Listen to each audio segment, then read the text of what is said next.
Hello friends, ભાવનાની રસોઈમાં તમારું સ્વાગત છે. જે લોકોને ખીચડીનું નામ સાંભળતા જ મોઢું બગડતું હોય એવા લોકો માટેની આ ખાસ રેસીપી છે. આ રેસીપીથી તમે જો ખીચડી બનાવશો તો બધાને બહુ જ ભાવશે. તો ચાલો આપણે ખીચડીની રેસીપીની શરૂઆત કરી લઈએ. તુવરની દાળ છે, ખીચડી માટેના ચોખા છે. હવે આને વોશ કરી લઈએ. હવે આપણે વઘારની તૈયારી કરી લઈએ. ગેસની ફ્લેમ ઓન કરી અને કુકરમાં તેલ ઉમેરી દઈશું. એકદમ ઇઝી અને ઇન્સ્ટન્ટ રેસીપી છે, પણ ટેસ્ટમાં એકદમ બેસ્ટ બનીને તૈયાર થશે. રાઈ ઉમેરીશું, જીરું ઉમેરી દઈશું. રાઈ જીરું તતડી ગયું છે, હવે એમાં હિંગ ઉમેરી દઈએ. મીઠા લીમડાનું પાણી ઉમેરીશું. મોટી સાઈઝના કટકામાં કટ કરીને ડુંગળી રાખી છે એ ઉમેરી દઈએ. હવે ટામેટાં ઉમેરી દઈએ.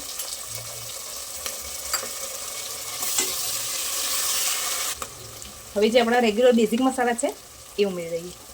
મીઠું સ્વાદ પ્રમાણે, ધાણા જીરું પાવડર ઉમેરીશું, લાલ મરચું પાવડર ઉમેરીશું,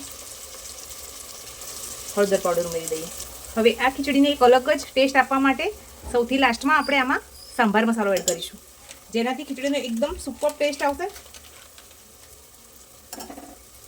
હવે બધું સરસ મિક્સ કરી લઈએ.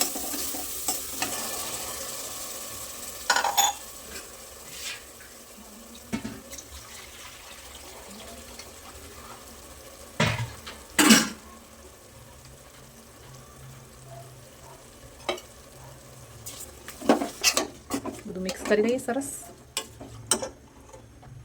હવે આમાં પાણી ઉમેરી દઈશું. આ ખીચડીમાં આપણે પાણીનું પ્રમાણ થોડું વધારે રાખીશું. હવે લાસ્ટમાં આપણે સમારીને રાખેલા ધાણા ઉમેરી દઈએ. બધું સરસ મિક્સ કરી લઈએ. હવે કુકરનું ઢાંકણ રાખી 2 થી 3 વિસલ હાઈ ફ્લેમ ઉપર આવે ત્યાર સુધી અને પછી લો ફ્લેમ ઉપર 2 મિનિટ સુધી ખીચડી થઈ જવા દઈએ. હવે આપણે ખીચડીની કુકર ખોલી ચેક કરી લઈએ. આપણી ખીચડી તૈયાર થઈ ગઈ છે. હવે આપણે એને સર્વિંગ પ્લેટમાં સર્વ કરી લઈએ. ફ્રેન્ડ્સ, આપણી સાંભાર ફ્લેવરની ખીચડી બનીને તૈયાર છે. ઉપરથી ઘી ઉમેરી દઈશું. ડુંગળી અને લીંબુ સાથે છાશથી એન્જોય કરીશું. તમને આ રેસીપી કેવી લાગી છે એ કમેન્ટ કરવાનું ભૂલતા નહીં. લાઇક, શેર અને સબસ્ક્રાઈબ કરી દેજો. Thank you.